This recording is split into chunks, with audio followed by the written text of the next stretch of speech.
30 seconds and counting. Astronauts report it feels good. T-minus 25 seconds. 20 seconds and counting.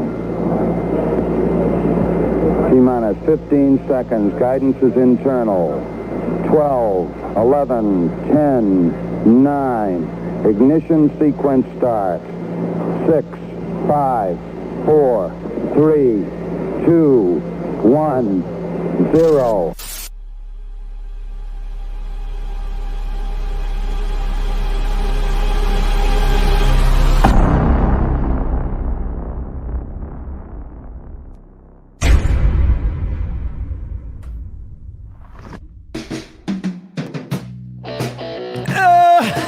Oh, baby. What is up, Buffalo Fanatics? Monday night, 8 p.m. Eastern, live on the Buffalo Fanatics YouTube channel. And that, of course, can only mean one thing. It's the smoke break. Z-Bot here with you. Pleasure is mine, as always. Hope you guys had a great weekend. Easter right around the corner. Masters is done. Baseball's kicking off. The draft is a couple weeks away. And I keep saying this every week. You blink and the season's going to be here. It's flying. We're already towards the middle of April. It's absolutely crazy. And it's good to have you in on April the 11th as we continue to trend towards the draft. I cannot believe it's just a few weeks away. I'm very excited for it. But in the meantime, we have some other things to clear up as we head into the draft. And I look forward to diving into that tonight. Great show around the corner for you. Before we kick it off, however, I'd be remiss to not start the show by sending out a quick prayer to the friends, family, and anybody who knew Dwayne Haskins. Just an absolute tragedy of a story, and was beyond disheartening to hear. Dwayne Haskins is younger than I am. And when you put it into perspective, think back on the career that he had at Ohio State. He was a legend. He gets to the NFL, looks like he was going to have another chance in Pittsburgh the way things were shaping up. Big Ben has retired, and your heart just pours out for a situation like that, especially to a guy like Dwayne Haskins, who seemed to be absolutely beyond loved by his peers, teammates, friends, and family. A beyond sad story. And my heart goes out to anybody close to the situation. Anytime that happens, it's beyond tragic. But when it happens to somebody so young with so much life ahead of them, like I said, a year younger than me, I just can't even process it. So thoughts and prayers to Dwayne Haskins, and I hope the best for his family. I can't imagine what they're going through. We're going to switch things up tonight. It's going to be fun. I know oftentimes it's Bills, but as we know in the offseason, there's plenty of other things to talk about outside of Buffalo. And when you're doing so well in the offseason, as the Bills have been doing, it's on the top of your mind oftentimes. What's other organizations doing? I know the Bills are just killing it left, right, and center. They can't make a miss right now. Everything's swish, nothing but net. But what's going on in the rest of the league? What's going on within the AFC, and who do we have to look out for as we venture on into the 2022 season? Tonight, we're going to talk about a team that I told you last week, you got to look out for them, because 1 year decimated by injuries, it's easy to forget how good the Baltimore Ravens have been since Lamar Jackson has entered the league. And we know that firsthand. We've had plenty of great matchups against him. And tonight, I'm excited to bring on Bobby Trosset. He spent the last 3 seasons with the flagship radio station out in Baltimore covering the Baltimore Ravens. So nobody knows their current situation better than Bobby. And he's actually just recently stepped away from the radio environment to delve into this type of work, online, communicating with fans and talking sports. We all love it. And Bobby does too. So please welcome on with open arms, my friend, Bobby Trosset out of Baltimore. Bobby, so good to have you on, my man. Thanks for taking the time. Absolutely, Zach. I appreciate you having me on, man. We got a mutual friend and your cousin, Boy Wonder, a.k.a. Kevin Stewart. And the big man, the big K, he's watching right now with young JP. So we got to give him a shout out, Bobby. Absolutely, yeah. That's family right there. And, hey, I might be down in Baltimore. I've spent the last decade or so down this way, but I got those New York roots. I grew up in Albany, so fancy myself a Giants fan growing up, but man, made that train west many a time to Orchard Park to check that out. So it's a heck of a stadium. I know obviously you got a new one coming in, and there's all kinds of things exciting. You already alluded to it off the top. I mean, essentially Buffalo is the team with Target on its back, deservingly so. So I'm fired up to get into it, man. I got plenty that I prepared for this. Let's go. I love it. Yeah. So, by the way, this is the most that I prepared. I was going to ask you, what do you have in the cup tonight? What's the drink of choice? A little tequila soda with a couple limes in there. I hope you don't mind. Ooh, I don't mind at all. Are you kidding me? That's my drink of choice typically. Although I was down with your boy Kev all week. So Bobby grew up with a mutual friend, Kevin. Now Kevin would be my brother-in-law if you guys have an extra 15 grand or so you want to send over to the super chat account for a wedding ring fund, you can make Kevin my brother-in-law. But until then, mutual friend. Bobby grew up with him, and then Kevin is my sometime, hopefully soon, brother-in-law. But you know how all that goes in this economy, Bobby. In this economy, are you kidding? Are you kidding? I got to pay for a Bill Stadium. That's where my taxpayer dollars are going. So, but so that's how I know Bobby, and Bobby has spent the last 3 years out in Baltimore. And that's where I want to start, Bobby, because I am beyond interested right now in the current situation the Baltimore Ravens are seeing themselves in. You look at the draft class in which Josh Allen and Lamar Jackson are taken. Baker Mayfield, new team. Sam Darnold, new team. Josh Rosen, essentially out of the league. Josh Allen, a budding top 3 quarterback in this league. You go all the way down to Lamar Jackson, end of the first round, a steal for Baltimore. And he's the only one out of that group to win an MVP. He came out of the chutes looking like he might be the best of the group. I think it's safe to say right now Josh Allen has taken the lead, but Lamar Jackson easily the second best. He's got the MVP, and he has clearly shown that he is worthy of another contract. So you'd think he's the only one right now, Bobby, that either hasn't been shipped off to a new team or hasn't signed a contract. And I know it's very odd. His mom is his agent, if I'm not mistaken. What is the current storyline in Baltimore surrounding the situation with Lamar and his future with the Ravens? Anticipation. This fan base is obviously at a loss for words at this point. They don't know, to your point, who behind closed doors is the one that's calling the shots for Lamar. At the same time, I think he's getting killed nationally, right? But I actually think he and his camp, whoever is in that camp, Felicia Jones is his mother, who you alluded to. I think they deserve a little bit credit for the moves that they're making. The more he sits back, especially with his resume, I know that some folks have a sour taste in their mouth coming off of last year. He wasn't available for when they needed him down the stretch. That's the bottom line. But the bottom line also is that when you take a look at the regular season record, the losing postseason record's not going to cut it. He understands that. He's the first to hold himself accountable when it comes to that. One of those was pretty familiar territory for your audience, right? I would say in the divisional round game. Everybody in Baltimore, the one thing they talk about during that game, the errant snap. Patrick McCary was the backup center. Matt Skura had to leave the game. And next thing you know, the errant snap led to that concussion near the end zone in the Ravens territory that knocked Lamar out of that game. They will never, ever forget that, because now Patrick McCary, a couple of years later, Zach, is up for the potential starting spot in 2022. But anyway, my point here is that I think that he deserves a little bit more credit than he's getting nationally speaking when it comes to the way that he's handling this. The more deals that get done, the more leverage he has. Let's face it. Yeah. And so at the same time, he doesn't seem as if he is in any rush whatsoever. I'm not sure he's taking the Tom Brady team-friendly New England type of discount. I'm not sure he's taking that route. But let's see. I mean, he's coming up on year 5.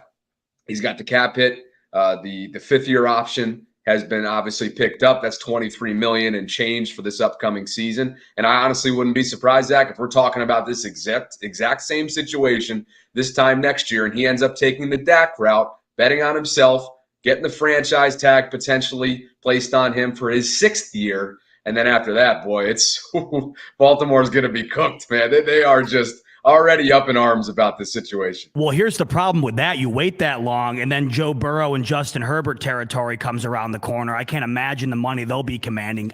We talk about Josh Allen's contract on here often. Going into the year last year, I was in the camp of I don't mind waiting to see how things pan out, because oftentimes, the money can always be figured out down the line. The player, on the other hand, it's a different story. We've seen it happen numerous times. The best example in recent memory, of course, is Carson Wentz. We know what happens when you pay a guy, it doesn't pan out, and it's all of a sudden. But for the Bills, obviously, Josh Allen, one of one talent, they understood that, took care of it right out of the chutes, essentially, the first opportunity they had. And as you look at it now, the Josh Allen contract looks like a bargain compared to what you're speaking of. The longer you wait, the more money this goes up. I mean, we're seeing what's going on with the wide receiver market currently. That's approaching quarterback numbers, meaning the quarterback numbers are only going to continue to rise.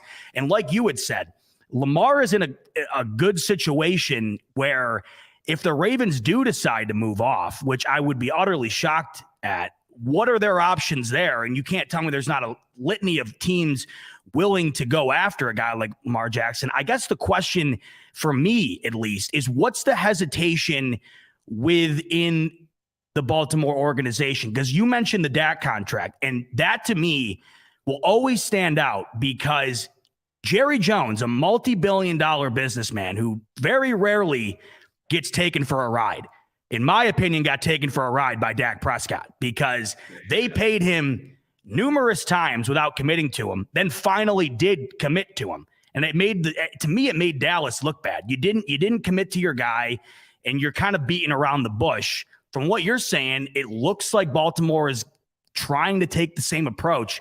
The question, I guess, is why? What is it about Lamar that the Ravens aren't willing to get in a long-term relationship with, at least now? As far as Jerry's concerned, maybe if he would set aside some less time media availability wise per week, he wouldn't let these loopholes. He likes his yacht, that's for sure. Into his organization. I mean, this guy speaks. Here in Baltimore, Steve Bisciotti is not exactly visible. Matter of fact, he spoke at the owners' meetings in a small little scrum with local reporters for the first time in, I believe, over 2 years. I think it was like 3 years. So that was obviously a big deal. Here's what's being misconstrued about the Lamar situation, Zach. He is the one that's holding this up. The Ravens aren't. That's what we've been told, right? It's Lamar that's the one that's not, as Adam Schefter put it before one of the, and I know Adam's a controversial name to bring up these days, and he did put out that apology, deservingly so, to Dwayne. A quick aside. Look, I'm all for those that oppose cancel culture, right? To me, this is a completely different situation. It was just insensitive. That's all it was. It was just insensitive to bring up a guy's struggles when we're talking about a lost life. Anyway. No, I'm glad you brought that up because I look at, because you majored in the same thing I went to school for, broadcasting. There's a part of it where I see it, and I'm glad you brought this up because I think there's two ways to look at it. When I look at it from the broadcasting journalism side of things, when it comes down to a factual and accurate standpoint, yes, Adam Schefter, he put out the correct facts in regard to Dwayne Haskins. That doesn't mean it isn't tone deaf. You can be journalistically correct and not also be, and also be completely insensitive to the situation. So I'm glad you mentioned that because I don't think Adam Schefter, he deliberately is not out there to cause a problem. And I know we've seen this numerous times now from Schefter this year.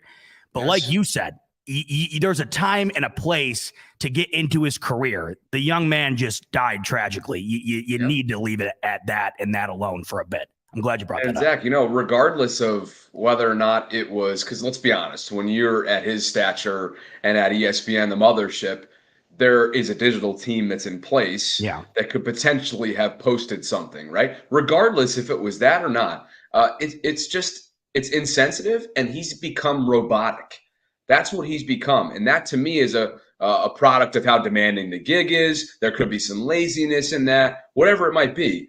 Yeah. I just thought it was insensitive, and he apologized. So let's move forward. It was, but back to not to harp on it, but back to your situation. The same exact thing happened with the Deshaun Watson situation, where he was even worse. Yeah, was worse. Right, yeah. and that was a questioning the law, basically. You're right. It was essentially saying, and how much weight did that hold, Bobby? Because as soon as that news came out, everybody was knocking on the Watson door, even though not much had changed. He was still facing all of those civil suits. So, the statute, the situation he's in is a rare one. And I think in this day and age, when you got to be the first to get things out, that oftentimes leads to error. But the way you put it is perfect, robotic. There's got to be a human element to these things. And sometimes that's lacking on Twitter, you know? And in that Deshaun Watson case, he essentially demeaned the claims of those 22 women that are out there, right? I mean, that was just ridiculous. So agreed. Anyway, the reason why the Lamar Jackson situation is being misconstrued is because we've been told here on the outskirts here, or at least somewhat close to, because they are a fortress. The Lamar Jackson camp is a fortress. When you don't have an agent, think about how many things don't get leaked. Right. There is no way of communication, of information gathering. So what we do know is that it's on Lamar. He's the one he's betting on himself, much like he did last year. He could have had a deal wrapped up for over a year now. So, I kind of admire that. It's also pretty frightening knowing the way he plays the game and how last year we were reminded that although he has proven to be Superman-like at times, he was human last year, and that's scary. So again, big bump this year with a $23 million cap hit for the team. But as you talked about, when it comes to market standard, especially at the wide receiver position, at the quarterback position, that's a hell of a bargain for a former MVP. Agreed. Yeah. And I think that oftentimes gets overlooked with Lamar. I don't know what it is about him in particular. I think it's just got to be the way he plays the game. You've never seen somebody with the start to their career the way he had it be in so much question as time continued to roll on. It's constantly, and we understand that a bit in Buffalo. Josh Allen, nobody wanted to accept the fact that he was a superstar until honestly about, last year really put the nail in it. I think people finally accepted it, but a lot of, 99% of us in Buffalo understood it the year prior, what we had, especially compared to what we had for the eternity of being a Bills fan prior to that. And I think it took the rest of, the nation time to come around to it. You keep saying Lamar's betting on himself and the Ravens aren't the ones holding it up. What is the difference between the two camps right now that is holding things up? What does Lamar want that the Ravens currently aren't willing to budge on? I have no idea. I have absolutely no idea. But nobody knows. That's what I'm talking about when it comes to the fortress. Not even the national reporters, not even the beat reporters in town. No one knows. Not even his inner circle. I mean, maybe his inner circle, and if they are, they're the most trusted people ever, and they're keeping this thing the fortress that it is. Yeah. I mean, that's the no bullshit. I have no idea. Yeah. So, and that's what makes this situation so unique. It's fascinating. Yeah. And that's why I love it. I mean, look, I'm talking to a Buffalo audience here, right? Buffalo and Baltimore, similar towns, blue collar, right? And you can say Pittsburgh's within that realm as well. Maybe Buffalo takes the cake out of those three towns. How about that? That's my New York roots. I'll give that to you guys. But dude, I'm telling you, that's what makes this a situation unlike any other and what we've seen in today's game. So I respect the hell out of him. I hope, obviously, him betting on himself pays off for him, the player, the person. But he's gambling, man. He is gambling because the way he plays the game with reckless abandon, which is great, which is phenomenal, which is highlight driven and all that stuff, highlight worthy. You see him all over the top 10. It's all it takes is one play. We've seen that time and time again. So I'm not going to BS you up here. I have absolutely no idea. You know. Scotty coming in here with a super chat asking about Dwayne Haskins. We topped it off in the beginning of the show, Scotty, but obviously Bobby's a young dude. I'm a young dude. And anytime this happens, no matter if you're an athlete or not, it's tragic. But to know that guy had his whole career ahead of him, it's just beyond tragic, beyond sad. And like we said earlier, prayers with Haskins and the entire the entire community there. It's just, I noticed on Twitter, man, there was, oftentimes when you're talking about a player who isn't a star, doesn't get a lot of recognition during the season, you don't hear about him often, but man, it really seemed like Dwayne Haskins was a hell of a character in the locker room, man. People seem to love him.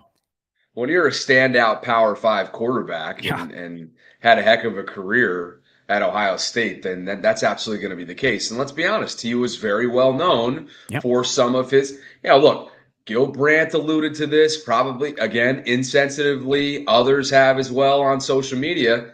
But for some of his antics, for some of his missteps in the NFL, namely as a Washington quarterback or Commanders, whatever the hell they're. I'll never get used to that. He was more well known, unfortunately, at the professional level. We're just speaking facts now. At the professional level, he was more well known for some of his missteps, unfortunately. Who knows how his career would have panned out? But again, when a loss of life is involved, remembering him as a son, as a brother, as a human being, as a heck of an athlete is what should be first and foremost. And I feel like that's what was lost over the weekend. No question. So back to the Lamar thing, because this is it's beyond interesting to me. And I think I look at it from the perspective of the Bills fan, and I realize that could very easily be Josh Allen. It's the same draft class. It's the same situation. It's just two different organizations handling the situation differently. I look at the situation with Aaron Rodgers, and I'm thinking about the way you're describing Lamar. And what I don't like about it, and I'm wondering what the sentiment right now is in Baltimore, Aaron Rodgers, everything was cards to the vest, very vague, very, nonchalant. And that, to me, love watching Aaron Rodgers on the field. But if I was a Packers fan, that would have gotten old quick. What's the vibe right now in Baltimore in pursuit of wrong word choice? What's the vibe right now in Baltimore as a fan of Lamar Jackson? Are people getting a little fed up with him not coming out and speaking on this? It's hard to group portions of the fan base, right? Because I'm right now, you just, as you're asking me that question, I'm thinking about, so I've built my biggest Ravens audience is on Facebook. And the comment sections, as you know, just in general on social media can get rabid. And so I'm just thinking about a couple of my recent Lamar posts. And I just, I cycle through them and I just take a look at what the hell everybody's saying. And there is a mixture of crap and support and then somewhere in between, but there's support for the guy. They know he's the franchise quarterback. They know he deserves to be paid. But there is that anxiety as well when you see some of those reports. I'm not saying there's any merit to these reports, but when you see some of those reports that the Ravens are going to do, what's really unthinkable in today's NFL, which is move on from your former first-round pick after 5 years and potentially take that road from a salary cap standpoint. You see those types of reports float around. I don't think they're going to do that, but the more time that's burned here and really no communication from either camp, right? When the Ravens side of things, Zach, when they come out and talk about this at press conferences, they have recently, and it's most recently from the owners' meetings, the end of season press conferences, and getting ready for it was the pre-draft press conference the front office put on about a week ago. Their message was Lamar, the polite way of saying politically correct. Lamar's the one that's holding this up. So it's very clear that the LJ8 camp is why a deal has not gotten done. So my point here is that the more time that buzzes here and moves forward, they're getting restless. Yeah. The refs coming in. As any fan base would be. Well, of course. And the refs coming in here, Bobby, and this is something I see all the time. And this is what I was referring to earlier. I've never seen a guy win an MVP be so discounted within just a variety of different groups, right? Like you said, you were thinking about the different groups of Ravens fans. Speaking from my experience in Buffalo, good luck finding a single soul on the planet who would say Josh Allen's shit doesn't smell like roses. I mean, that's where we're at with Josh Allen. Yep. Lamar Jackson, it's a bit different situation. I mean, I'm seeing different takes on him nonstop. When you hear Lamar is overrated, you've covered him for 3 years, your initial response is? Let me just preface this because of the audience that I'm speaking to tonight.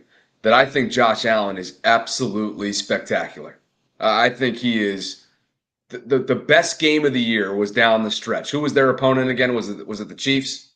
Oh, in the divisional game? What was the game down the stretch? Kansas It was in the City. 50s. Yeah, Kansas City, Buffalo. I thought that was one of the best games that I've seen, not just within recent memory, all time. Unreal. That had star power, that had lead changes, that had back and forth, that had quarterback, elite play. I mean, it was incredible. And he was a big part of why it was so amazing, the product of what was put forth that night. So Let me just say that, Josh is generational, and I hope he's in Buffalo for forever. With that said, in regards to your question about Lamar, because he's different, because he is Michael Vick-esque, different creates these types of narratives. People could become uncomfortable. He is very unique.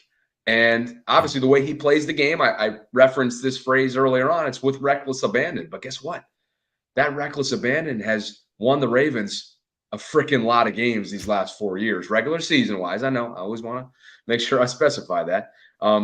But to me, he's sensational. When plays break down is when he's at his best. I know Josh has that ability as well. The sidearm throw is pretty freaking incredible, like Mahomes. They both do that incredibly. And I don't think Josh gets enough credit, by the way, for his lateral quickness. You just made a lot of friends right there, Bobby, believe me. Because we're always like, Mahomes will be all over ESPN. I know. Yeah, I'm not bullshitting. I'm serious. He's like deceivingly quick.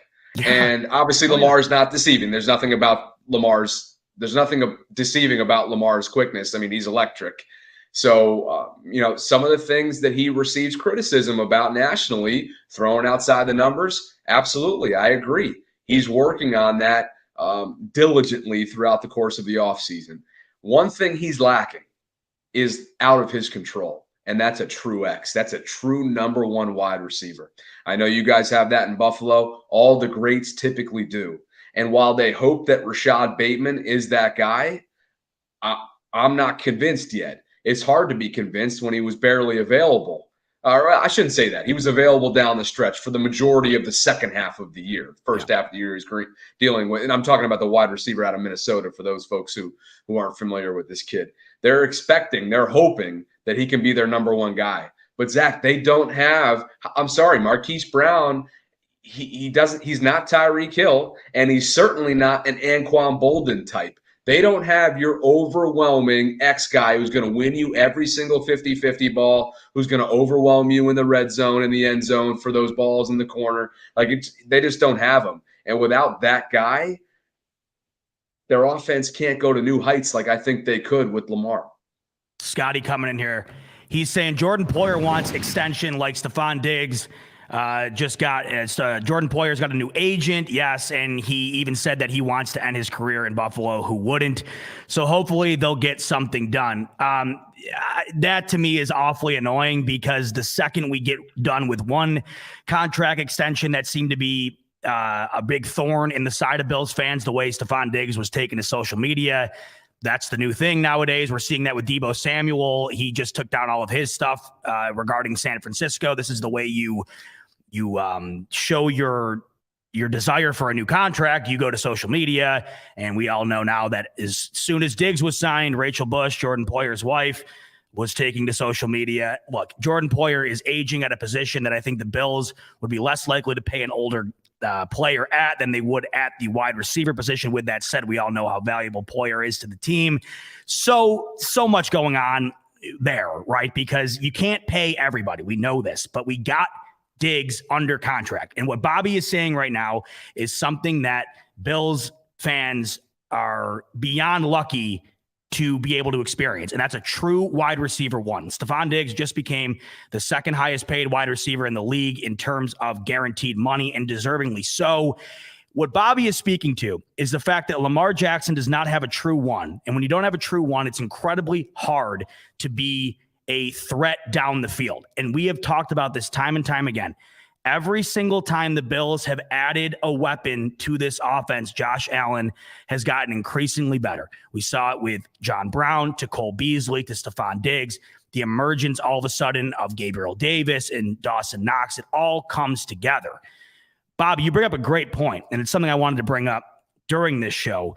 The Bills just get Diggs under contract, and it was a huge move. The Bills had to do it because when you look at their roster and the way things are going moving forward, Diggs by far is the biggest piece of this offense outside of Josh Allen in the pursuit of their success. When you look at the Ravens, and I look at Lamar Jackson's situation, he's constantly discounted for his throwing ability.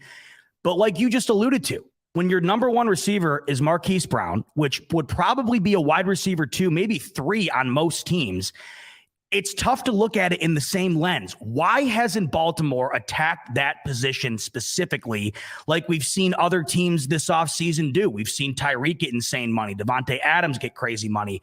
What is it about the Ravens and their inability to get Lamar a guy that could potentially take him to that next level in the air?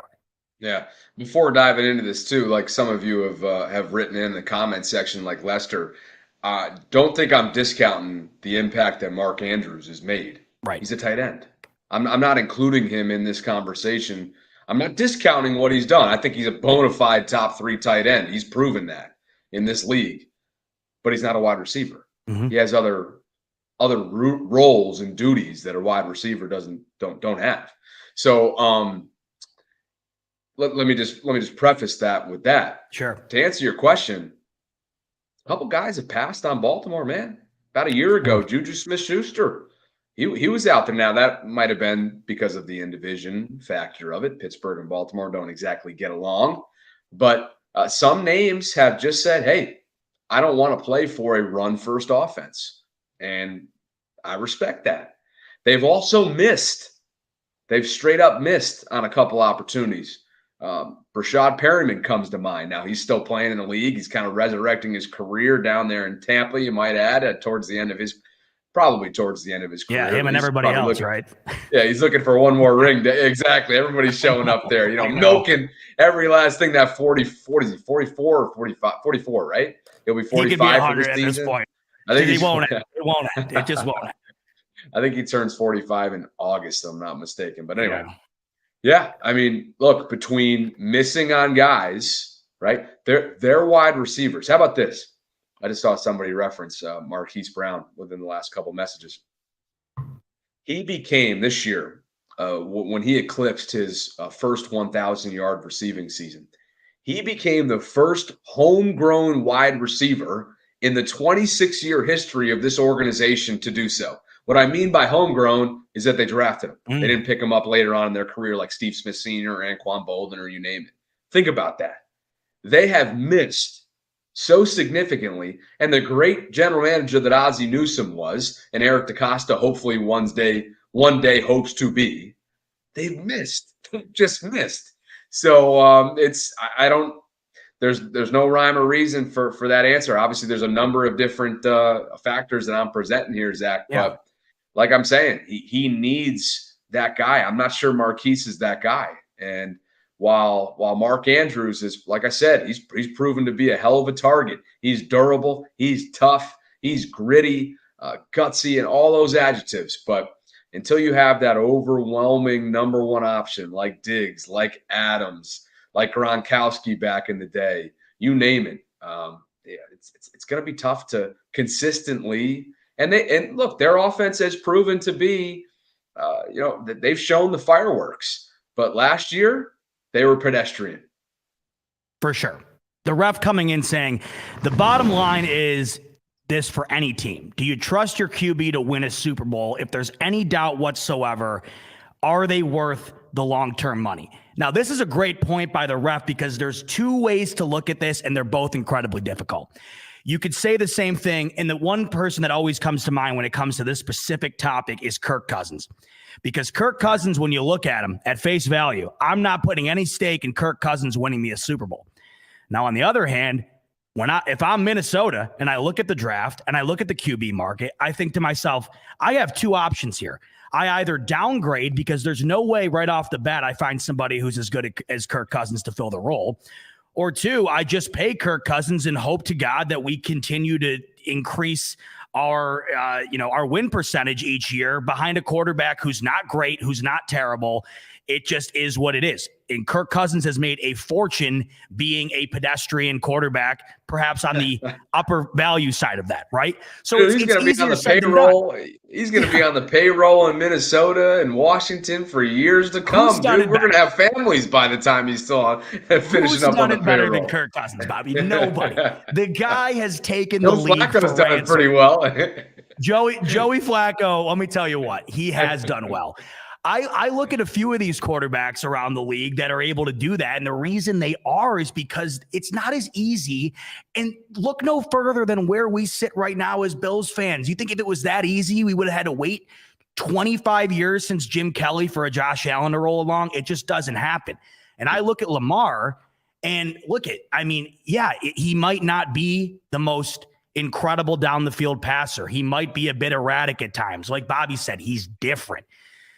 But he's also one of the greatest athletes we've ever seen at the position. He won an MVP right out of the gate. And if you're looking at Baltimore's current situation, how do they do better in the recent time here, or recent years coming up, than what they currently have?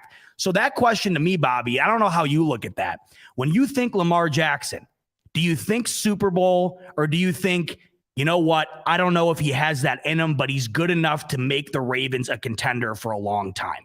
Is there two different ways you look at it, or do you see him as that Super Bowl quarterback? The latter is certainly, that has to be true at this point, or I have to believe it at this point, right? The Super Bowl aspect of things is a tough conversation. I mean, I noticed that throughout that. Can you hear me well, by the way? Is my mic I got you good, man. Too far? Good. Yeah, I'm gonna bring my mic in a little bit here. What I noticed, having been at the majority of his press conferences throughout his career now, and had a couple of one-on-ones here and there when I was a part of the radio team with Baltimore. Mm-hmm. He came out of the gate, speaking, to use your term there, out of the gate, just absolutely, what's the right word for it? Obsessing over the Super Bowl and all things Super Bowl. Like that's all he could talk about. And I felt like that was just like the competitor in him, maybe his nervousness up there. I don't know. He was just constantly talking about his admiration, his aspiration for the Super Bowl in Baltimore. And sometimes he would even use plural.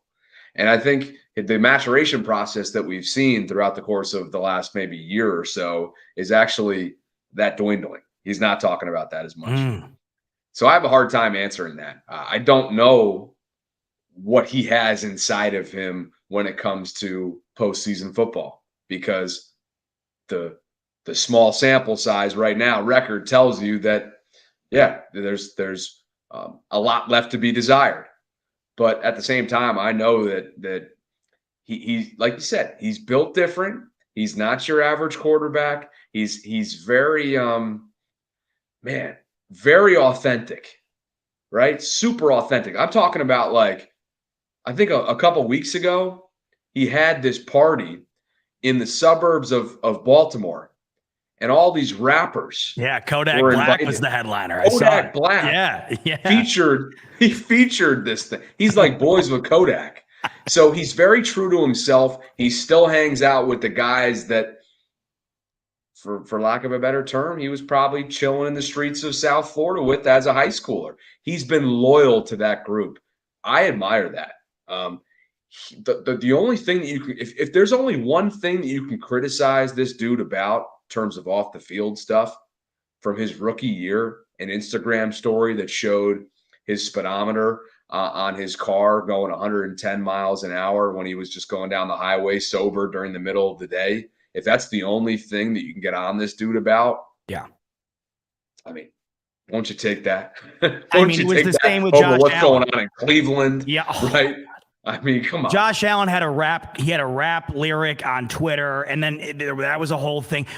Everybody's always trying to find something to knock everybody down a peg. It was the same thing with Stephon Diggs when the Bills traded for him. He was going to be a locker room cancer. He was going to infinitely decrease in talent being thrown the ball from Josh Allen. We all know how that panned out, right? There's always these aspects. I love Lamar Jackson, and using the word authentic is perfect. I brought this up last week. He had me dying. Somebody tweeted at him last week that He played as him in Madden, and they lost by 110. And Lamar replied to him and said, he put him to sleep. Yeah, he said, "Your ass, go play 2K." And I thought that was great. I thought it was great. Lamar seems like there's so many things I love about him. The interviews are great. When he calls Lisa Salters Miss Lisa, it's my favorite thing.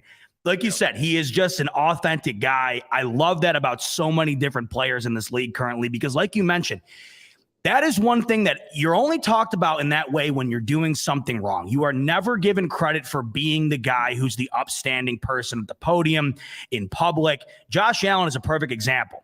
I mean, I look at Baker Mayfield's situation. I am of the firm belief if Baker was a different guy, if he had a different personality, he'd still be the quarterback in Cleveland today, or at least be signed with another team. Look at him. Yeah. Same quarterback draft class. He doesn't even have a market right now. So that's huge. That's a huge aspect of things. When looking at that particular draft class in itself, though, it's amazing to see. It's amazing, isn't it? Isn't it? So I look at Lamar and I can't help but root for him. You know what I mean? Yeah. But it just seems like as we've seen his career unfold, there's more questions than answers when originally it just felt like he was the answer. Yes. One thing that you got me thinking about with Baker, as Ronald talks, I think he's alluding to the progressive commercials here. But, you know, look, I got to give, I don't know how folks are going to feel about this, but I kind of have somewhat of I feel like I need to defend him a little bit coming off of this year, because remember, he could have shut it down, right? He had the dislocated shoulder. He had all kinds of issues with his body, something on the lower half. Was it he was destroyed. Related? He was just destroyed out there. He had a number of setbacks physically. Yep. And I remember reading an article from, I think, Jake Trotter, who's the ESPN beat guy out in Cleveland, who essentially said he was ignoring doctors' orders to shut it down.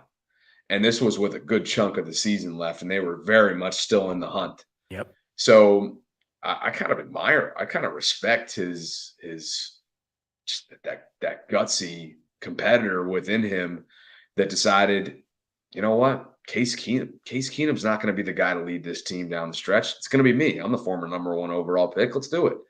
And I like that. Now, it obviously didn't work out in his favor, and now things have significantly unraveled for him, not only in Cleveland, but professionally. To your point, where's he going to end up? Is he going to end up in Carolina? Is he going to end up in New Orleans? I mean, where is this dude going to end up? Probably not New Orleans. Jameis has got that spot, right? Is he going to end up in Seattle? So I just – it's crazy. I'm kind of with you. I think they may have pulled the plug a little bit early on a guy who I would have to think that he's somewhat beloved in Cleveland, right? I mean, he brought him to what they hadn't been to in quarter century, however long it had been, right? Look, he beats Pittsburgh in the playoffs, and I'm not a gigantic fan of Baker, which is funny because I was a huge fan of his coming out of Oklahoma.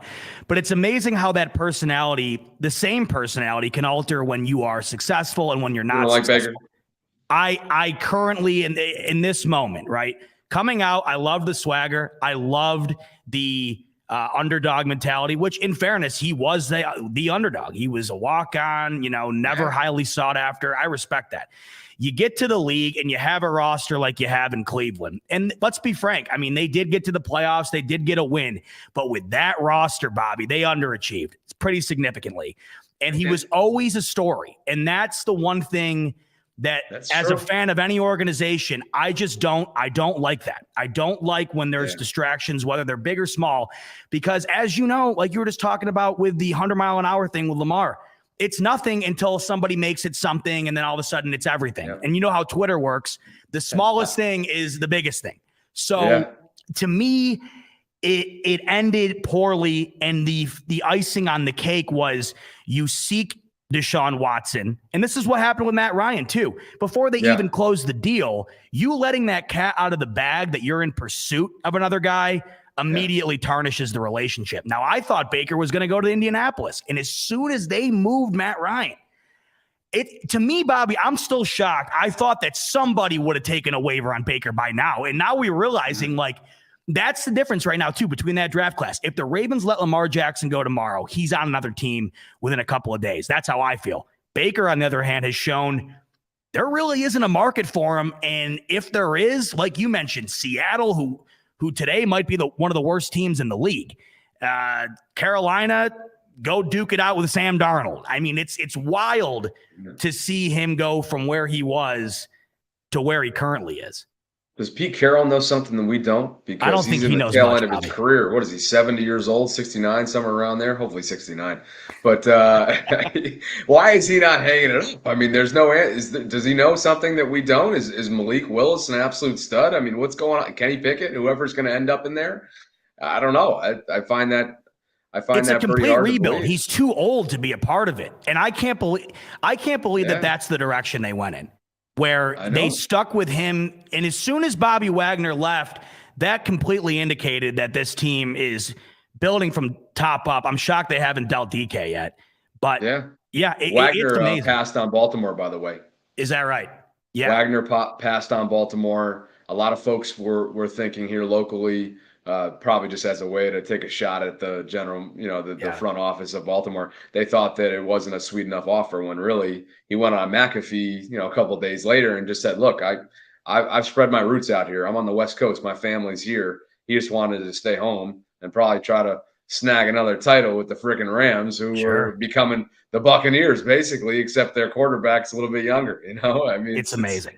It is amazing what they're doing. And matter of fact, they're putting this system, this process upside down when it comes to the philosophy of the draft, right? Sure. I mean, this is amazing. Sure. What they're doing. Well, look at who's won the last two. You feel bad for Goff, man. I was thinking about Jared Goff the other day. I don't know what I was doing. I was like coming back from the grocery store and I was putting my groceries away for whatever reason. I said, damn, I know he's a millionaire and everything's fine, but damn, how is Jared Goff doing right now? Like, he's going to be struggling, man, right? I mean, listen, the thing that's got to hurt the most is it worked.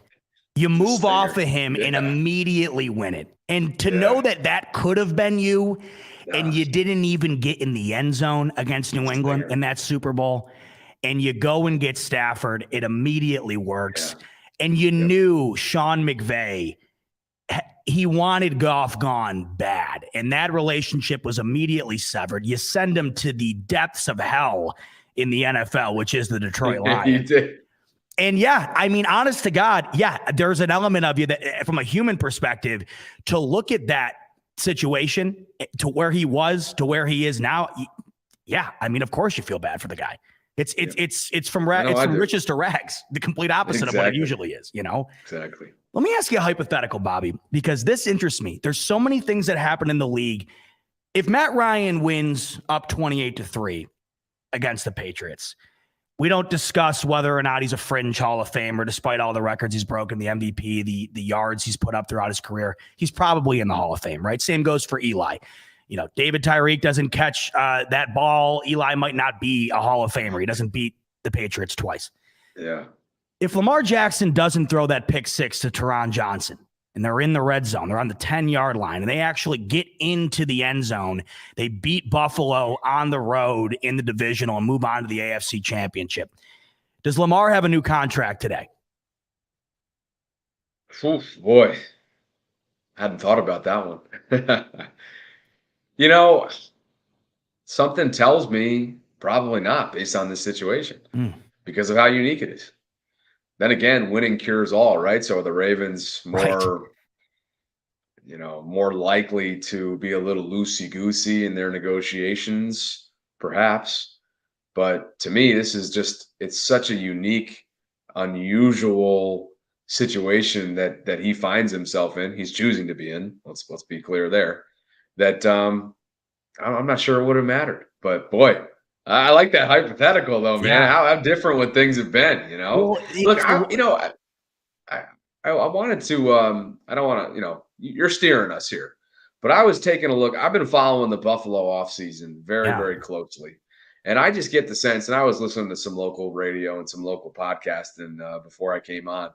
It just seems like everybody, unlike the Ravens fan base this offseason, right? Because aside from the Marcus Williams signing, which I think is huge for the secondary, it has been relatively underwhelming Sure. They whiffed on Bobby Wagner, and that was the signature whiff, and now the fan base is obviously pretty upset about it. To me, what is the fan base in Buffalo right now yearning for? What has been left to be desired? Because it seems as if what's the big priority going into the draft, I wonder? Corner 100%. This offseason, and it's just from my age growing up with this team who was abysmal. And I mean, when I say abysmal, I mean it was never 2-14, but it was never 14-2. It was just good enough to never get over. It was awful. It's the worst place you can be in this league. Yes, because when you're lukewarm, you draft mid to low of the pack. You never get your guy. When they did wind up having a higher draft pick, they threw every single one out of the window when it came to getting a legitimate quarterback. It just never worked out for years. Now we're all of a sudden thrown into this situation almost immediately once Josh Allen is drafted, where you go from, they were decent with Tyrod and a great defense to, okay, we got our guy, let's see what happens, to now all of a sudden you'd be hard-pressed to rank them anywhere outside of the top 4 in the league. They went into this offseason with the understanding that they have a guy who is currently under a deal that has allowed the Bills to pay other assets to get to the promised land. And that's what we were talking about earlier. That's what the Rams have done. That's what the Bucs have done. People are realizing if you pay established players who have already proved themselves in the league and you have the quarterback, because that's the essential piece, that is how you wind up making your run. And we talked about this last week on the show, and it's amazing to really dissect what GM Brandon Beane has done. He had promised this fan base that he wasn't going to sell out. He was going to build through the draft. And it's exactly what he's done. And they built it up to the point where it needed the extra pieces to get there. So what they've done is they've gone out and they've gotten a Von Miller. They've added to the D-line, the O-line. They've added O.J. Howard at the tight end position. They've added wide receivers. They've re-signed Diggs. They've restructured all the guys that were on the fringe that they wanted to keep. The one area that they have not addressed is corner, and that's what everybody is thinking they're going to attack in the draft. But right now, Bobby, when it comes down to it, the only thing left, at least in my mind, is it's not even when it comes to personnel. They've proved what they can do with and without certain guys. Like last year, Tre'Davious White, our best defensive player, arguably goes down. They still look as dominant as ever while they're on the field. And you realize that they can get it done in a variety of different ways, but they have yet to get over the hump of the Kansas City Chiefs in the playoffs. Yeah. So right now, the one thing left, Bobby, is just proving that they can get to the promised land. They've been so close. So that's the one thing you look at with this team. And I always say the crazy thing about where we're at is when you change from a bottom feeder to a top tier team, your expectations immediately go from just wanting to get into the playoffs to immediately wanting to win a Super Bowl. And you don't even know where the time went. You know what I mean? Like your expectation. For the longest time, Bob, I just wanted a wild card game. I cried like a baby when, speaking of the Ravens, the Bengals beat the Ravens, propelled the Bills into the wild card. They lose to Blake Bortles. And that was the greatest day of my life. And now things, they're at where they're at now. So it's pretty wild. And that's the one thing everybody wants right now. They just want to, I guess, take advantage of all that has been built in Buffalo over the last few years. And what they've done this offseason is exactly that. So that's kind of brings me to a point I wanted to talk to you about, because it always interests me. Because like you had mentioned, it's been pretty pedestrian for the Ravens this offseason. And I think, we have taken for granted over the last couple of years how truly amazing it's been in Buffalo and the moves that have been made. When you're out covering a team that clearly needs to improve or needs to make moves to get to that next level, and they haven't necessarily done it, when you see other teams take the lead, because it wasn't more than a couple of years ago where the Ravens were the top dog in the AFC, and it's quickly changed. What is it about that current situation that you've seen the Ravens fall behind the rest of the AFC, kind of take a leap towards that top tier? Because the Ravens were right there, and obviously the injuries last year, but they have definitely taken a step back. And what is it you see as you cover the team that leads to that occurrence? I can't point to anything else besides injuries. I'd be Yeah. lying if I said anything else. I'd just be blowing smoke. Look, they weren't quite the Tennessee Titans last year, who somehow were relevant at the end based on all the injuries and setbacks they had. But the Ravens were absolutely decimated. I mean, you had Devontae Freeman and Latavius Murray running in the backfield at the end of the Yep. season. So that tells you all you need to know. Tyler Huntley was starting games. Josh Johnson started a game for them down the stretch. So, they just that their offensive line was a disaster. Their former All-Pro left tackle went down. He had to call it quits after week 1 in Vegas. I'm talking about Ronnie Stanley. They don't know his future. They paid him, for those of you who don't know, by the way, in 2020, they paid him 24 hours before he suffered a significant ankle setback. And let's be honest, Zach, these guys are, 6'4", 6'5", 6'6", 6'7" offensive tackles who are 300 plus pounds.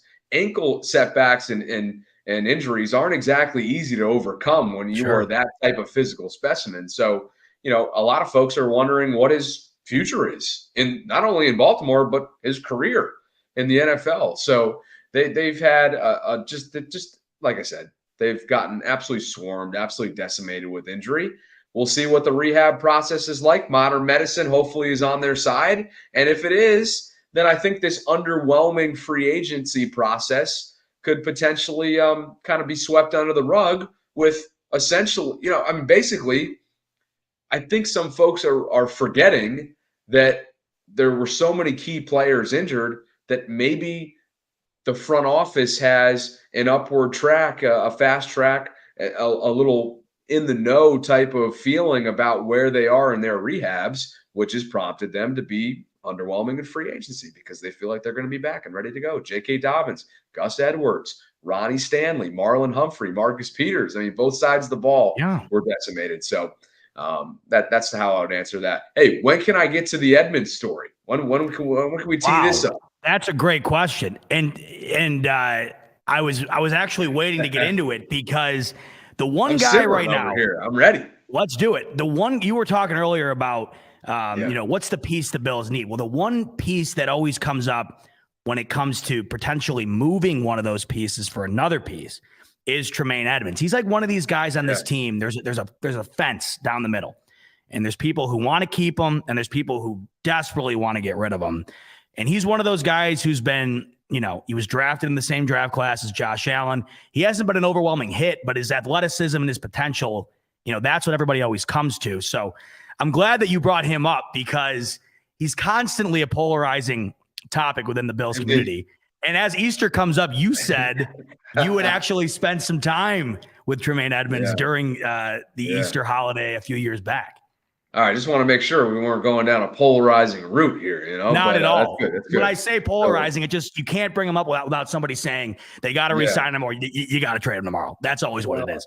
God, I just remember watching him and coming out of college, and I thought to myself, this dude is insane, sideline to sideline speed. He's a physical specimen. He's a hell of a tackler. I know that there's been some loopholes there in Buffalo and some key moments, but it sounds like some folks that are chiming in here want him to stay, and I would agree. So anyway, long story short here, I was working for NBC Sports out of DC 4 years ago, and almost to the day, I was assigned to a feature story leading up to the draft. And a couple of us we were invited to the Edmunds house. And for those of you who aren't familiar with the family, Tremaine is not the only football player in that star-studded group. You had the older brother, Trey, who had stints with the Saints, with the Steelers. You had Terrell, who's probably the most notable of the three, I guess, to start because he's been in a pretty good situation in Pittsburgh. And then you had Tremaine. And as everybody in Buffalo knows, Tremaine and Terrell, if you can get that all down, all these T's, they made history back in 2018 as the only brothers ever to be drafted in the first round, as you guys know well. So anyway, we spent Easter with the family, Easter Sunday. We had dinner with them. We put together a feature story on them, and man, they're a heck of a family. Their father played at the University of Maryland before going on to Miami, so it was a great experience for me right out of college. What does a meal look like in front of two massive NFL defensive players? Dude. So we were down in Danville, Virginia. For those of you who aren't familiar, literally like right on the Carolina border. It is like Southern Virginia in the sticks. These dudes went to like a school probably less than 1,000. I don't know how many kids were in there, but it was the sticks of Virginia. And let's just say this: their father is bigger and taller than all of them. So we ate really well on Easter Sunday, and I'll never forget that holiday. It was pretty crazy. So he's a super soft spoken, as you know. He's a good dude, and I hope he continues to make it, because I get the sense that I haven't watched him a lot, obviously, after these over the last few years, but I get the sense that everything hasn't clicked quite yet. It hasn't clicked. I mean, we have Matt Milano, who is our stud linebacker, and when it comes to Tremaine Edmunds, I mean, like you had spoken on, just the sheer size of the dude, he's a freak. I mean, he's an athletic specimen. So you obviously take that into consideration when you're talking about his potential. There's been issues with the tackling, the pursuit towards the line. It's what comes up when you're speaking on Tremaine Edmunds. The one thing that you have to, dial back and look at is, is the juice worth the squeeze when it comes to the amount of money you're putting elsewhere? If it's not, what can you get out of Tremaine Edmunds? And he just seems like the one piece when you're talking about, well, if the Bills need to upgrade here, how can they do it? There's not many guys the Bills would be willing to move right now. He just seems like one that if you really step back and thought about it, if they were able to upgrade somewhere else, they may do it. But, I think that when I think of him, that's an OG Brandon Beane pick. And I'd be shocked if they moved off of him, if they let him go, especially because, he's got that potential. If he goes somewhere else, he could easily become a stud. And I still think he does have that potential. I just don't think we've seen it quite yet. But as you know, you've seen him in person. I mean, it doesn't get more in the dude's huge. He's huge. He's a sculpture. Let's talk about, speaking of, I wanted to get into this with you because you're in a unique position covering the Ravens. When you look at that particular division, for the longest time, when it came down to that division, it was the Ravens or the Steelers, and the Browns were a complete afterthought, and they had always been. And the way things in the AFC have been shaking up, not only in that division, but just in general. You look at the Ravens last year and the injuries like you were talking about. I don't think I've seen a team get that decimated by injuries like the way they did in a long, long time. I mean, there's no way they could have overcome it. If they're back to full health this coming year, Bobby, with what's going on in the AFC, and not only in the AFC, but in that particular division with what you'll now have to deal with to get to the playoffs, where do you currently see Baltimore at full health lining up, not only within the division in pursuit of winning it, but also just making the playoffs in those 7 spots available? Yeah, well, a lot of this hinges on what we were talking about a few minutes ago with the injury situation and where these guys come back if they're at full potential, right? Like a lot of these guys are dealing with significant setbacks. Now, Marlon has a torn pectoral muscle. He should be fine. Marlon Humphrey in the secondary.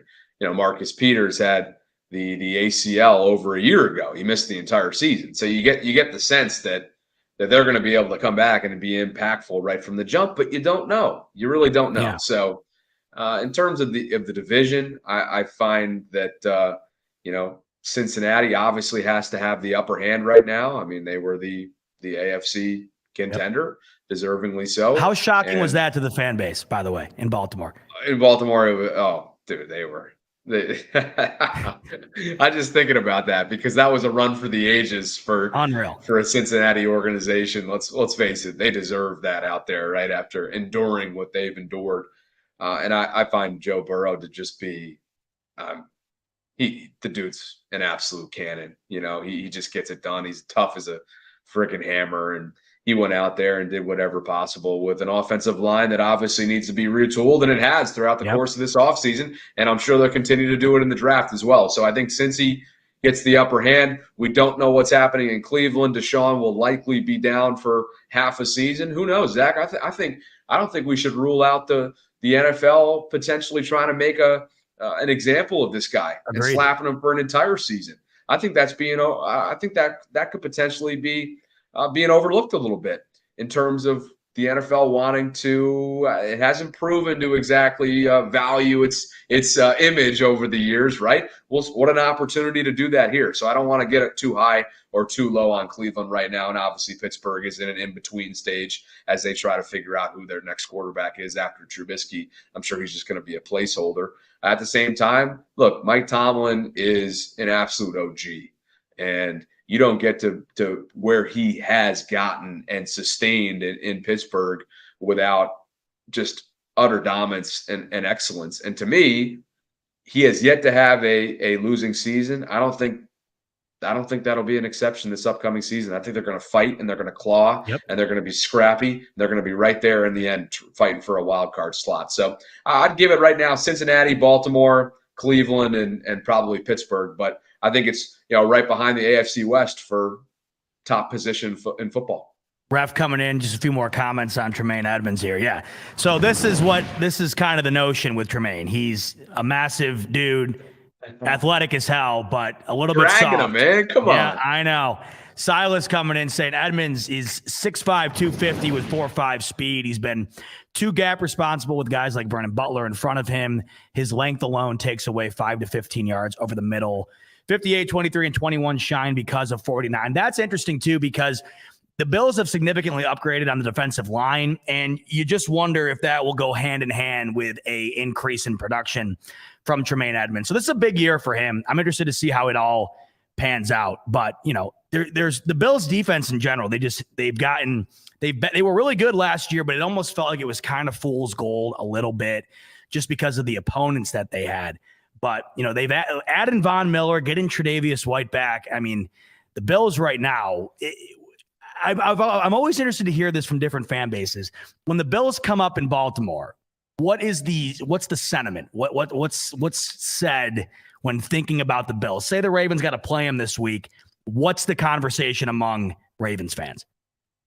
Well, from a fan base standpoint, I think, having been on a couple morning shows here and just known the types of content that my co-hosts wanted to kind of sink their teeth into, I think they love how giving and generous the fan base is up there. There's just so many incredible stories, whether it's the Children's Hospital or when Josh's grandmother passed or you name it. So I followed those. And the Lamar Jackson situation. That was unique, and too. And Lamar after the concussion, in the divisional game. That's a good point as well. I believe it was a charity down in Louisville where he played. But, I mean, obviously they don't know how to stop Josh yet. And like we mentioned earlier on in the show, his ability to somehow, when things break down and all hectic and all hell breaks loose, that's when he's at his best. And I think he and Lamar have a similar trait in that sense. They're incredibly creative and innovative, and they've proven that. So, they've and obviously it's a hard-hitting defense. Of course, we all remember a couple of years ago, I think it was in 2019, when that wire, it was down to the wire, that wire-to-wire finish in Orchard Park. I think the Ravens won 20-17 or something like that back in their 14-2 campaign. But that, man, they got a lot of respect for him. That's for sure. And the AFC, man, like we talked about before we came on, these last couple months, the most compelling thing to me in all of professional sports has been just an unprecedented offseason of moves at the quarterback position and also just star power on the move. And the AFC got a whole lot better. I'll tell you, I know why Tom wants to come back and play. Because all he's got to get through was Aaron.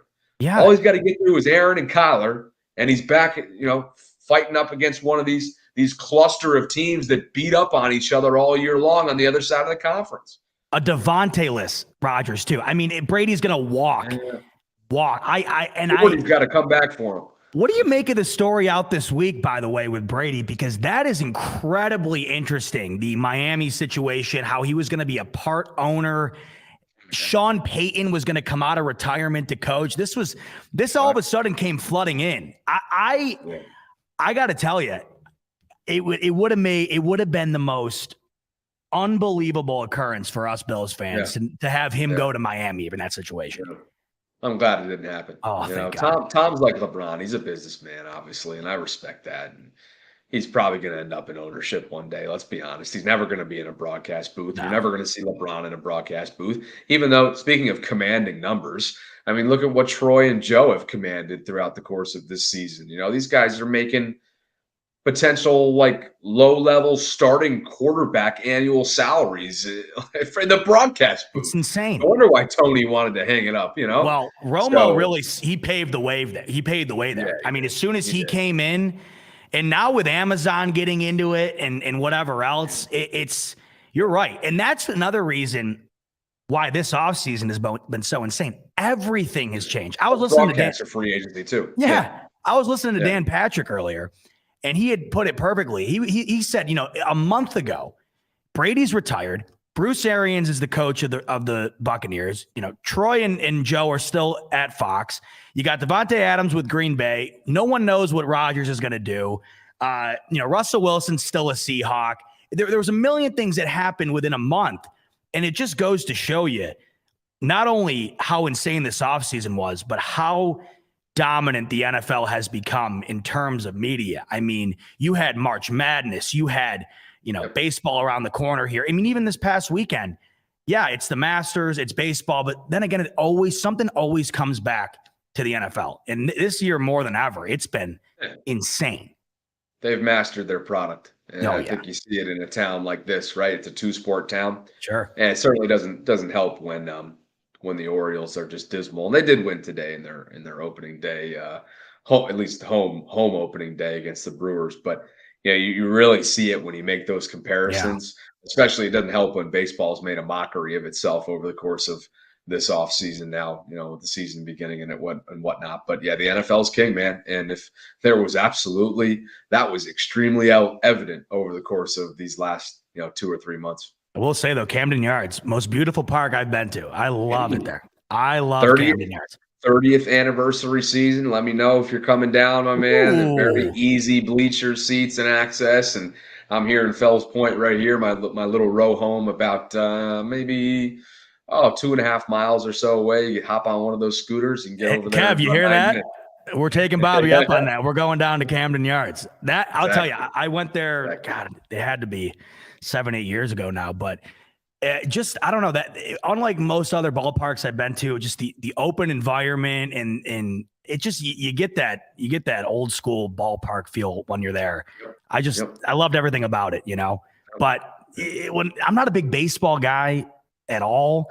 And when we look at the NFL and then look at, like you said, the mockery that had been going on within the MLB this past offseason, and just as somebody who on the radio for you out in Baltimore, and you have to cover obviously the Orioles and the Ravens and all the sports happenings in Baltimore, how tough is it to kind of squeeze in baseball when the NFL is just so dominant that you oftentimes wonder, is it even worth talking about baseball until playoffs start heating up? Because it's just, there's no urgency in the game. And it's the same problem with the NBA.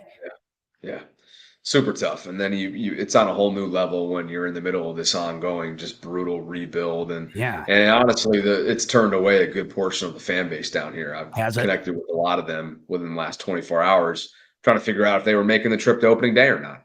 And sure enough, the Orioles listed it as a sellout, but there was a bunch of photos circulating the internet. It was nowhere near a sellout in terms of, now, again, they talk about a sellout is tickets sold, not behinds and bleacher seats, Right. So I don't want to dispute that, but it certainly was not a full ballpark today. And that just told the story of what has been this nagging and dismal rebuild over the last 4 seasons or so since Mike Elias, who rebuilt the Houston Astros, and we know how controversial that was. He's now the general manager of the Baltimore Orioles. So yeah, it's been very difficult. I always joke with my brother, who's a freshman in college right now. I tell him, I said, John, man, this is the perfect time for you to be here, right? Because you're not going to see winning baseball, but you as a freshman with that college budget, you can get into Camden Yards for $7. $7, piece of cake. So it was tough over the last 3 years to kind of sprinkle in Orioles knowledge. The only thing I can think of really that really deserved attention was when Trey Mancini came back from that colon cancer diagnosis. Other than that, it's been very underwhelming. Cedric Mullins, we got to give him some credit as well. He was a 30 for 30 guy last year, 30-30 season, also an all-star season. But other than that, a lackluster product. But how do you even, and not to get too far into it, because it just always blows my mind, because you think baseball and you really only think the top of the league, because you just can't, when you're talking about these rebuilds, how do you do it when you have a handful of teams with an infinite amount of money and then there's the rest of the league? I just don't understand how you even compete. It's brutal. It's brutal. Their attendance has, I was looking it up today, looking at the numbers, since 2014, every single year, their attendance has decreased. It's suffering. And the product on the field obviously is suffering. The front office has decided to invest in the scouting department and international development, minor league development, analytics, and all that stuff's great. And hopefully it pays off in the long run. Yeah. But if you're not investing in on-field talent and you have a salary, you have a payroll, Zach, listen to this. You have a payroll that's roughly $40 million for 2022.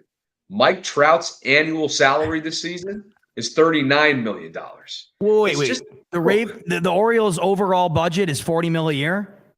This season, payroll is $40 million.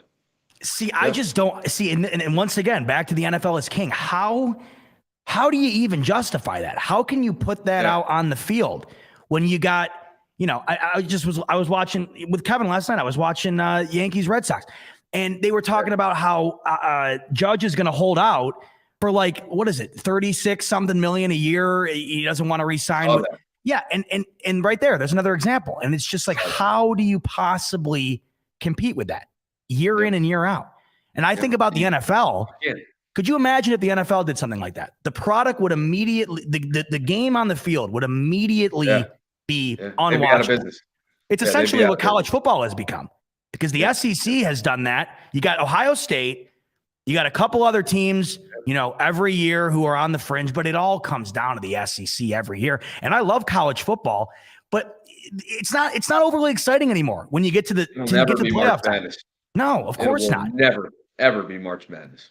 Jason Millard coming in. NFL is forward thinking, painful at times, but they make changes. MLB is behind in the times and stuck in their ways. I'll give the NFL credit because there was a time when it definitely seemed like they were going down a similar road. The no fun league gets coined. And I think finally, after a while, they embraced the social media. They embraced the fun aspects of the game, letting celebrations happen. They're doing the different jersey alterations and things that resonate with fans.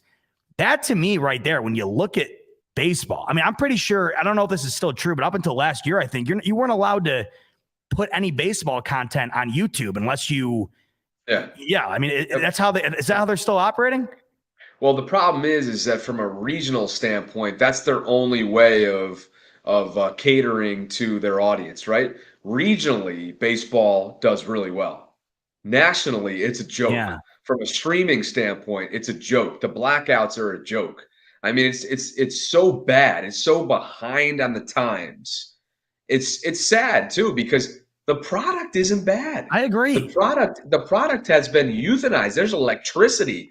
There's talent from all over, obviously all over the country as well, but the Dominican Republic and Japan and you name it. I mean, look at Shohei Ohtani. He should be on the top 5 rows of ESPN.com in those featured articles every single day. And he's not because he's on a losing team or at least a mediocre team, not in a bad market. I mean, obviously it's out on the West Coast. It's LA type of thing. To me, they are missing the mark on our generation. Our generation, and I don't want to speak for everybody. I love baseball. I'm sure some of our audience loves baseball. Do you like baseball? I don't. And for all the reasons you're speaking on. Yeah. No, but would you consider it though? Absolutely. Right? Would you consider it if you saw it in a different light? They don't allow, the decision makers don't allow it to be seen in a different light. And with that, as the boomer generation moves on here in the coming years, I think it's going to have a major issue to be faced with. And under Rob Manfred, I'm not sure he's shown that he can be the guy to, bring it to the next spot. I agree with you. And the recent topic of conversation, very similar to the MLB in the NBA, where these star players play once every 3 games and they're just taking night after night off. And you continually wonder, these sports are becoming like 1 or 2 month events, similar to kind of how college basketball has turned into March Madness, and that's essentially it. I mean, when we're talking about football, it is 12 months a year now in the NFL, from the season to the offseason to the draft to boom back into the season again. You look at the NBA, to me, same with the MLB. There's just too many games. And I'm watching last night, and I'm enjoying the hell out of that game. It was down to the last inning. Judge at bat and Stanton couldn't get it done against the Red Sox. I enjoy the playoff baseball, and the reason I do is because there's something on the line. But in the NBA and the MLB, I mean, you could take a nap for a month and still be right there at the end, and it doesn't make a difference. In the NFL, you start the season 0-1, and you got to go back to the drawing board immediately, or it can get out of hand. So I just don't know. You being in the city there with a team that's struggling, what's the solution, if any, to kind of enter into that new generation like you were speaking of? Well, like I said, they've poured a ton of resources and time into their farm system, and they do have the top farm system, or at least the top 2 or top 3 farm systems in the league. So you'd have to think at some point here, even though they're trying to milk that service time rule, because they won't have to pay Adley Rutschman per se, who's the former number 1 overall pick, and he's going to be hopefully their franchise catcher. They hope. He's supposed to be called up here in the coming weeks as he gets his right tricep strain taken care of. But the hope is to just dive into whoever's available at the farm system level. Yeah. And from there, you use guys as trade pieces. I mean, you remember Runit Odor? He played for the Yankees. You got Robinson Chirinos, who's on this roster right now. Guys who are not the answer, obviously. They're just placeholders. So they may not even be on the roster by, say, June. So it's tough. It's a tough product. It's tough to fill the seats, but you got to dive into that farm system eventually, get some of these big time prospects up at the big league level, and hopefully at the very least that'll kind of sell some more tickets. Obviously, they're not competing in the AL East though, not for the time being. Hey, speaking of the broadcast carousel, Al Michaels no longer in the seat for NBC Sunday Night Football. And listen, he's one of my favorites. I know you sat down and spoke with him, and I wanted to talk to you about that, because Al Michaels, to me, I mean, when it comes to this space, there's a Mount Rushmore of guys, and Al Michaels is 100% on it. Seeing him move on, from a spot that he's been at most of my life, probably yours as well, and kind of taking it on a new venture. What did you learn from him when you sat down and spoke to him? Because that's just somebody that I think, no matter what you're a fan of, if you're a fan of sports, I mean, you're a fan of Al Michaels for sure. You're talking to a historian, it's just like, it's as if you're talking to one of the greatest athletes ever. It has that type of pedigree, that type of magnitude when you're speaking with him. I've been lucky enough to sit down virtually with him 3 consecutive seasons, and that was mostly because of my role with the Ravens flagship radio station. So when they would have the Sunday night game, and obviously he and Chris and Michelle would be here in town or wherever the game was at the time, I would have an opportunity to get that interview in. And it'd only go about 10, 15, 20 minutes, but he's so generous with his time. Yeah. Like I said, he's a heck of a historian. He's so polished. The beauty of it is that he's up there, right? What is he, like 76 or so? I think he's got to be. Let me see. Mid-70s, yeah, check that. Check me on that. But yeah, you would think that at that age, he'd start to lose some of the power. What do you got? 77. You're right. I mean, he doesn't miss a beat, man. Yeah, he has not lost it at all. And I just find that to be so inspiring, really. Yeah. I mean, you're leading Sunday Night Football in America as a 76, 77-year-old. It's pretty amazing. So, yeah, obviously I'll miss him in that slot. I think they're going to be just fine with Mike Tirico. He'll be calling Super Bowls for years to come. I know they're keeping Chris in that slot. I know some of you probably have some thoughts on that. I would have to think that within the next couple of years, that'll be Drew's slot. I would have to think. Yeah. Well, they've been doing a good job with the ND games, and I like Drew. I mean, I think I think he was a little timid, but I think he'll come around to it. Listen, there's a lot of people in Bills Mafia who hate Collinsworth. See, here's where and it's interesting talking to you, because I went to school for this, so did you, and how difficult that is. I mean, this is fun. You and I just going back and forth. And that's why I love radio, listen to it every day. And you know how, fun and entertaining that can be. There's a big difference between doing this and calling games. Collinsworth is hated on like crazy. There's very few people in the world who know the game more. And I listen to him. And it's like, yeah, I understand he might not be the fan favorite, but the one guy I always come down to with me, and I want to know your thoughts, being in the business. Joe Buck gets the most hate out of anybody I've ever seen, and I think he's one of the greatest to ever do it. And I don't understand why he gets ragged on so much. I think it's bullshit. I think it's absolute. We can swear on you, right? Yeah, go ahead. I think it's absolute bullshit. Yeah. And it's just nonsense. It's stuff that fans just think that he has some sort of vendetta against their team, right? I think it's ridiculous. He's so incredibly polished. People forget that in the month of October, he won't be anymore because he's moving over, right? But in the month of October, he's crossing over between the pinnacle of his profession on the baseball side and the pinnacle of his profession on the football side. It's unheard of. It's spectacular, and he deserves much, much more credit than he's been given. And that's a small portion of people that are getting after him, right? I hate to give a voice to the voiceless sometimes. We do this as well on our post-game show back home, here in Baltimore. And after the show, I'm like, God damn, why'd I give them the spotlight? They don't deserve it. But yeah. Well, I think that you brought up, and that's the example I bring up every single time when it comes to him. Do you understand? You go Sunday afternoon primetime, 3 World Series games, a Thursday night game, and then Sunday again.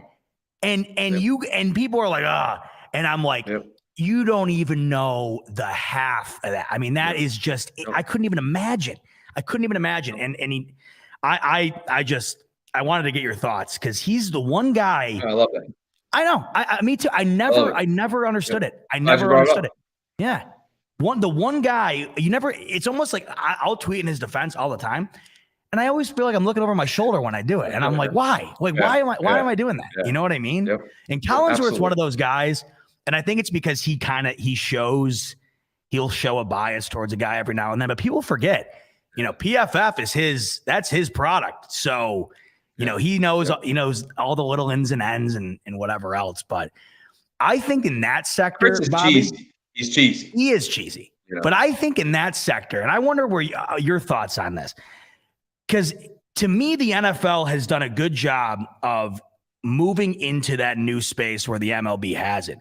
And they have recently embraced the hell out of the gambling. And I think that has opened up a major new sector of fans that didn't exist prior. And you got to remember, too, the people that are much younger than us, they consume media in a completely different way, whereas they're watching.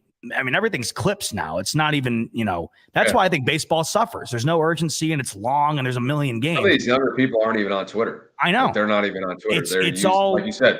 Yeah.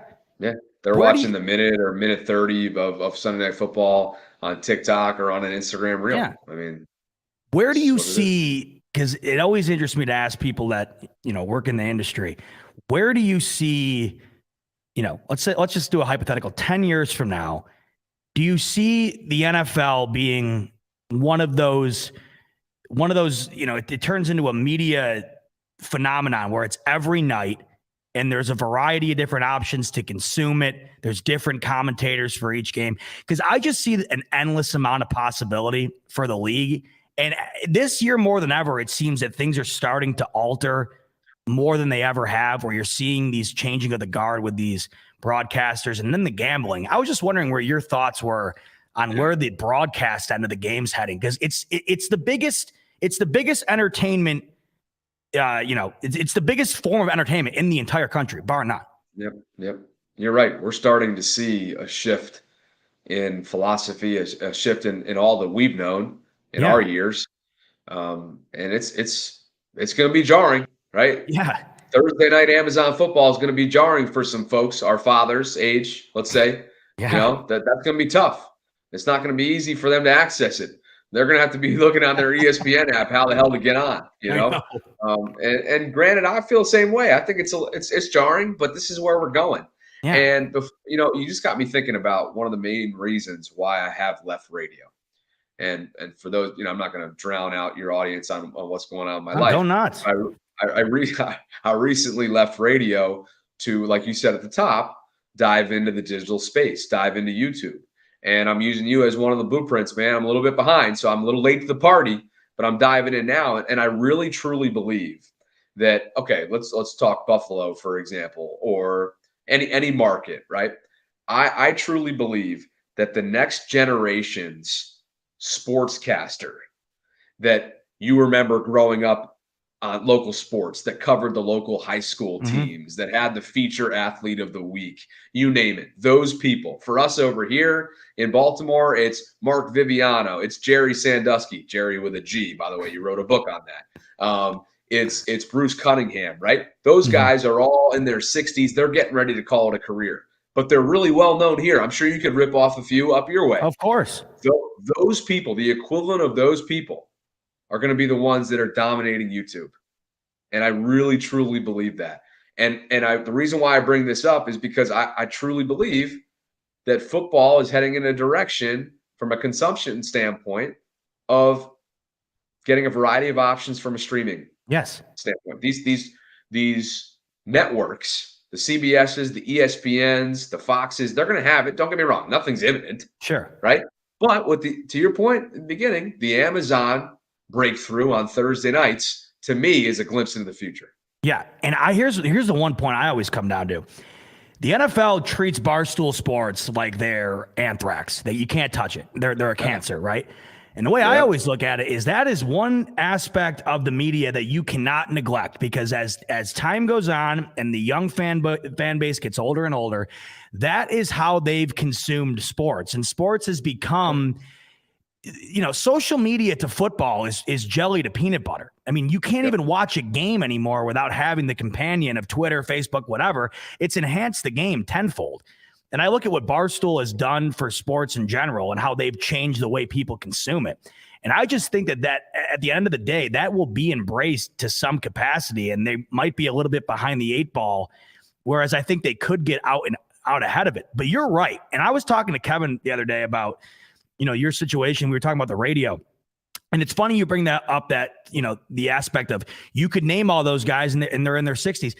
The same guys up here, Rochester and Buffalo, they've been on the radio from the day I was born until today. It's the exact same guys. And the space you're in within radio is very tough because those guys never move seats. They never move seats. Nope. And I've talked to several people who are in the spot which they're in, right, where they're on their way out and they look at the industry, and every one of them has told me, what you're doing right now on YouTube is where that's what it is. Yeah. And they basically say, you want to go and, pour coffee for the guy who's never going to leave town and go ahead. Yeah. But it's just it's not what it is anymore. And it's the truth. Yeah. And what's crazy to you, just made me think of this. Some of the folks that you're alluding to, they're really well known in their spaces, right? They're really well known in their markets. With their audiences, within the fan base of the Bills, let's say. Mm-hmm. For the Ravens, they know us well. My co-host on the post-game show was a guy who I took over for a few years ago, made the first big jump in my career to join WBAL, which is the Ravens flagship radio station. Yeah. He's now 64, 65, getting ready to kind of go into the swan song of his life and leave at some point. But as great as he is and as legendary as he is to our parents' generations and even below those as well, and in this market, he's not known in this space.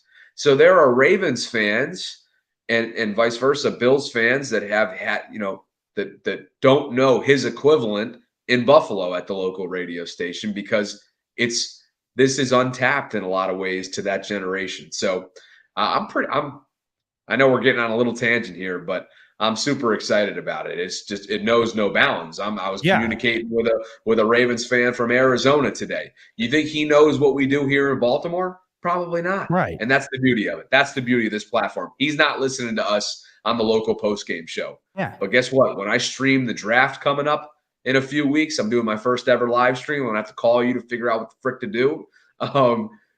He's going to be watching. And he wouldn't have been listening to my local post-game show here in town. Listen, I don't think it's even a tangent, because if you look at all the, every week, and I say this to everybody on here, I'm so thankful for the fan base that we have at the Fanatics, because every time I go live every week, I see the same names in here, and it just feels like one gigantic family of a fan base. And what I love about it is there's so many different offerings now where there never was. And I don't look at it as competition or anything, because I think it's fantastic. Like, there's within Buffalo here, Cover One, they do film breakdown. It's incredible. That's not my expertise. I don't think like that, but those guys do, and they do a terrific job. The way I look at it, I love reactionary content. That's why, it's tough for me in the offseason compared during the season. You just had a game, and that's, you wear your heart on your sleeve, win or lose, and you go and put that out there. A lot of the time, when I was growing up, you don't get that, especially when you're talking about your specific fan base. Right? Growing up, I would have killed to just see the Bills get a highlight on ESPN, because that's how irrelevant we were. You know what I mean? Right. And now I have a million different ways to look at it and to consume it. And the outros, like you were talking about, the guy from Arizona, the outro song I play here on every show, the guy who made it, he lives in Germany. He emailed me. He's like, love the show, and I love for you to play it. And I thought to myself, just the thought that you had, I'm like, there's no way in hell. There's not a shot. And even if it's a small amount of people, a large amount of people, like you had just said, the fact that you legitimately can have somebody from Germany not only reach out to you watching your show, but is also a Bills fan, a football fan. It's just this aspect that you're going to, as you get into it, you're just going to find that that's the coolest part about it, because the local radio, which I do too, I love it. I love it because that's what I grew up on. You get to branch out into so many other aspects of the medium. I mean, the like we kept talking about with football now. I mean, the different avenues that you can go down and take a look at. It's just, it's next level. It really is. Yeah, I got to give it to you, man. I tip my cap. You've cultivated and you've built quite an audience in here. And well, let me tell you, man, it's great to have me, man. Pierre and Rico within Buffalo Fanatics here. They're just, it's like I spoke on just a few seconds ago. The people in here, that's what it's all about, right? Because you feel that in a way that I don't think you feel with any other medium, where you get to interact with everybody. And those guys, they've been doing it for so long and were gracious enough to bring me in. And they did such a great job of, I think it's all about relatability, and we're just all fans. And how often were you, when growing up, a fan of anything, did you ever really get the fan perspective of like anything? You know what I mean? It was always just very black and white. And I don't know, man. I mean, when we're talking about you in particular, though, and by the way, I want you to tell everybody what you got going on. What's the goal for you as you move on to this new endeavor? Are you looking to stick within one sport, one team, or are you kind of just taking it as it comes and figuring out, what's best for you?